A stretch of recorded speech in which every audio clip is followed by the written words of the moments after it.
Historia de México 1, Clase 5, Los horizontes culturales de Mesoamérica. Una de las formas precisas para el estudio de la historia ha sido ubicar geográficamente a las sociedades del México antiguo, así como también ubicarlas en el tiempo en que se desarrollarán. Por eso hablamos de horizontes culturales, que se utilizan para clasificar cronológicamente a la época prehispánica y se divide en tres. Horizonte preclásico, que abarca del 2500 a.C. al 200 después de Cristo aproximadamente.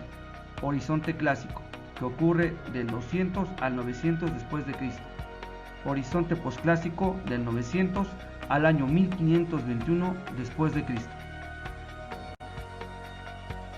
Se forman las primeras civilizaciones, surgen manifestaciones culturales y artesanales, como la invención del papel hecho de amate, el desarrollo del calendario, la escritura jeroglífica y avances en la astronomía.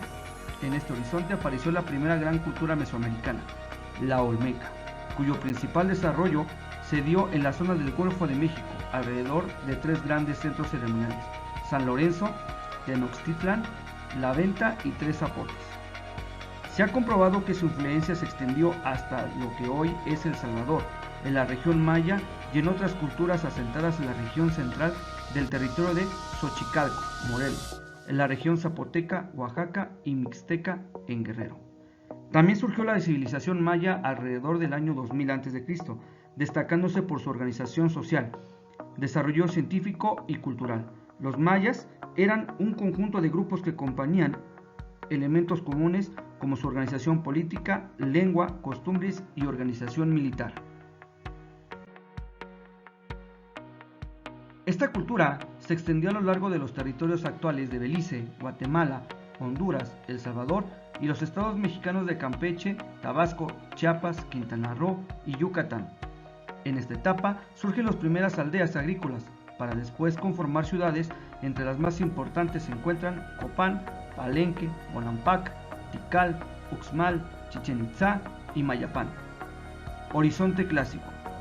Florecieron grandes centros de poblaciones como Teotihuacán, El Tajín, Pátzcuaro, Monte Albán, Uxmal, Cabá, Chichén Itzá y Tikal, entre otras ciudades que crecieron y decayeron por diversas circunstancias, aún no explicadas del todo.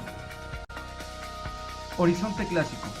Estos centros poblacionales vivieron un importante desarrollo social, político, religioso y legal. Estaban mejor organizados y contaban con gobiernos teocráticos. Se les considera a este horizonte como el de mayor esplendor de las culturas mesoamericanas, en cuanto a avances científicos, culturales, artísticos o estéticos, sociales y económicos. En este periodo, Teotihuacán alcanzó un gran desarrollo e influencia entre otros pueblos, pero también vivió su decadencia y desaparición, muy probablemente por conflictos internos o por invasiones de otros pueblos. Horizonte posclásico. Abarca del año 900 a 1521 después de Cristo, fecha de la caída de Tenochtitlan, capital del Imperio Mexica. Se produjeron fuertes cambios en las culturas existentes por la invasión de pueblos nómadas procedentes del norte de México, que conquistaron y adoptaron los conocimientos de los pueblos anteriores. Entre las principales culturas que se desarrollaron en esta época destacan los toltecas y los mexicas, quienes se asentaron en la región central del país, en la zona del altiplano. El reino tolteca, que alcanzó su máximo esplendor en la zona de Tula, Hidalgo, abarcaba una franja que se extendía desde Toyán hasta Cholula, comprendiendo Teotihuacán, ya en decadencia, y estaba rodeado por chichimecas, asentados en el Valle de México, y por las tribus otomís y tarascas. La desaparición del Imperio Totelca originó el establecimiento en el Valle de México de muchos pueblos independientes, que lucharon unos contra otros por dominar el territorio. El dominio se reflejaba en la imposición de tributos, es decir, que el pueblo dominante imponía a los vecinos el cobro de especie de determinados artículos de acuerdo con sus actividades económicas. Estos tributos podían ser productos agrícolas como maíz y cacao, o bien pieles de animales, joyas, oro, obsidiana, armas, escudos, plumas de quetzal y telas, entre otros. Las tribus liberadas del tributo iban en busca de una nueva y mejor vida. Entre esos pueblos se encontraban xochimilcas, chalcas, agolúas, que fundaron Texcoco, y tepanecas que fundaron Azcapotzalco. Durante su etapa nómada, cuyo comienzo se remonta en el siglo IX, el gobierno de los mexicas era teocrático. Cuenta la leyenda que sus sacerdotes, como voceadores de Huitzilopochtli, los dieron durante 500 años hasta encontrar el lugar prometido para fijar su residencia definitiva, Tenochtitlan, que fue fundada en el año de 1325. Oasis América. Como se mencionó anteriormente, esta zona se ubicaba en el suroeste de lo que hoy son los Estados Unidos y al norte de México. Entre los pueblos ahí asentados destacaron los siguientes: trincheras. Se les conoce así por dos razones. Por sus habitantes acondicionaron algunos montes de origen volcánico con muros o terrazas donde vivir, y a estas elevaciones se les conoce como Cerro de Trincheras. O bien, algunos historiadores los nombraron así porque descubrieron la fabricación de un cierto tipo de cerámica conocida como cerámica trinchera lisa, púrpura sobre café o púrpura sobre color rojo. Esta cultura desarrolló entre los siglos IX y XIV de nuestra era, en buena parte del territorio del actual estado de Sonora. Algunos de sus pobladores se movieron cerca de los ríos conocidos como Magdalena, Altar y Concepción, unos por zona costera y otros en la zona interior, alejados de los ríos, prácticamente en el desierto.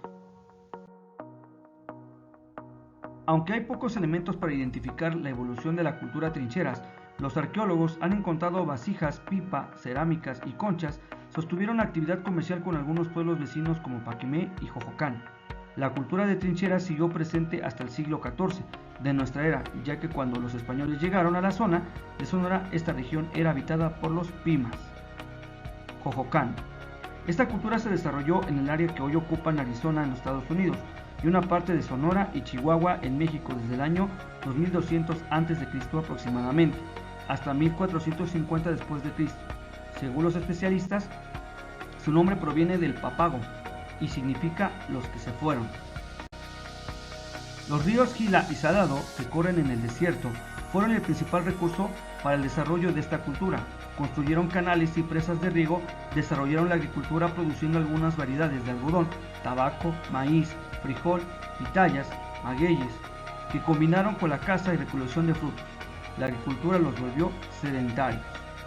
Hay evidencias de que tuvieron contacto con algunas culturas mesoamericanas, como la teotihuacana. Incorporaron el juego de pelota y montículos ceremoniales, con plataformas escalonadas, símbolos que plasmaron en su cerámica. Sus poblados eran muy parecidos a los actuales rancherías y se organizaban en tanto a pozos de agua y núcleos de tierra de uso común para la producción agrícola. Se sabe que emplearon hornos de tierra para la preparación de sus alimentos. Hay vestigios de los sitios arqueológicos cerca del valle del río Gila y algunas partes del desierto de Sonora. Algunos historiadores creen que fueron los antepasados de los Pimas y Papagos que hoy viven en algunas partes de Arizona y Sonora. Para el 1550 después de Cristo, la cultura Jojocán ya se había extinguido, desconociéndose las causas, aunque se asocian a una disminución de su producción agrícola por el agotamiento del agua debido a cambios climatológicos ocasionando conflictos sociales y inestabilidad política. Como ves, estas culturas fueron las principales productoras o las iniciadoras de las culturas prehispánicas posteriores. Recuerda que puedes volver a visualizar tus clases y actividades por las siguientes plataformas. Ahí quedarán respaldadas para tu comodidad. Nos vemos en la siguiente clase. Bye.